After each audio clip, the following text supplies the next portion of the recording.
इस लेक्चर में हम रेडिकल इक्वेशंस की फर्स्ट टाइप को डिस्कस करेंगे। तो इसके लिए क्वेश्चन देखते हैं।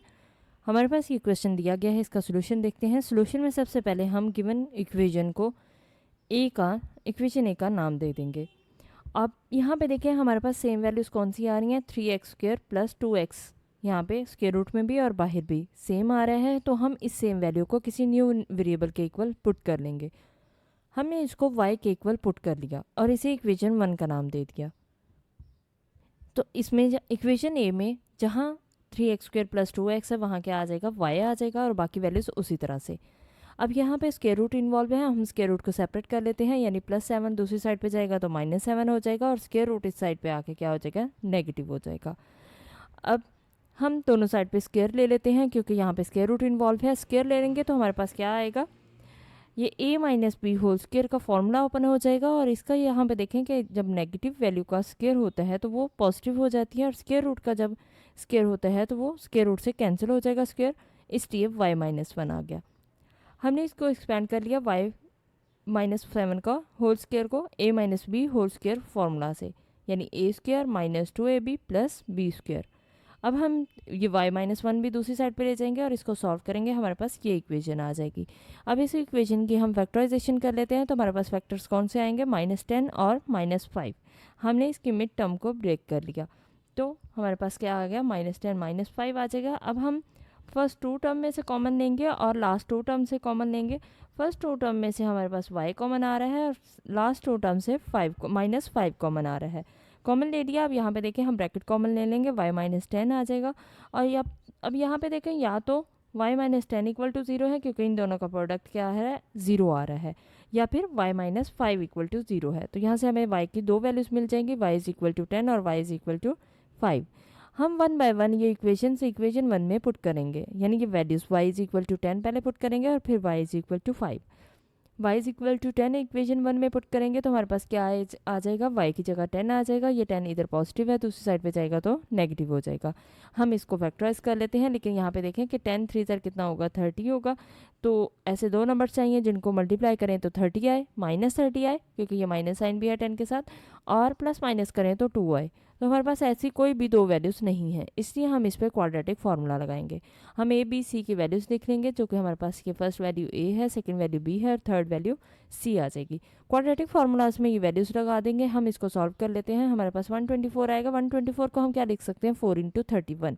4 का स्क्वायर रूट क्या होता है, 2 होता है। अब ऊपर वाली वैल्यू से यानी न्यूमिनेटर में 2 कॉमन आ रहा है तो हम 2 कॉमन ले लेंगे। अब यहाँ पे देखें कि 2 और 6 की कटिंग हो जाएगी, यानी 2 3 ज़र 6 आ जाएगा। तो हमारे पास ये इसका सोल्यूशन आएगा। इस सोल्यूशन में ये प्लस माइनस आ रहा है, इसका मतलब यहाँ दो वैल्यूज़ हैं, एक प्लस के साथ यही वैल्यू और एक माइनस के साथ।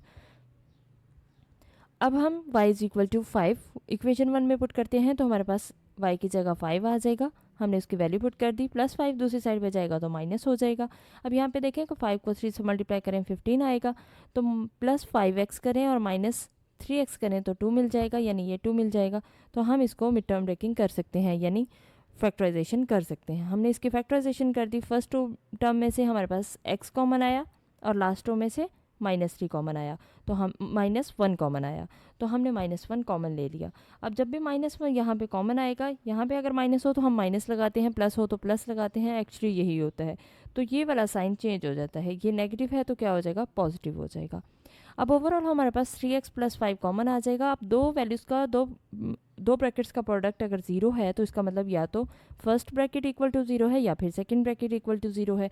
तो यहाँ से हमारे पास x की दो वैल्यूज़ आ जाएंगी, -5/3 और x इज़ इक्वल टू 1। हमारे पास यहाँ पे 4 सोल्यूशन आए, दो ये हैं जो कि प्लस माइनस के साथ दो वैल्यूज़ हैं और दो वैल्यूज़ हमारे पास ये हैं। हम इनको 1 बाय 1 इक्वेशन ए में पुट करते हैं और इसको चेक करते हैं कि क्या कोई एक्सट्रेनियस रूट तो नहीं है। तो यहाँ पे हम x is equal to 1 put कर लेते हैं। हम इसको सॉल्व करेंगे, हमारे पास 4 का स्क्वायर रूट क्या आता है, 2 आता है। तो हमारे पास 5 + 2 कितना हो जाएगा, ये 7 हो जाएगा। अब यहाँ पे देखें कि ये 7 इक्वल टू 7 है, ये हमारे पास ट्रू है।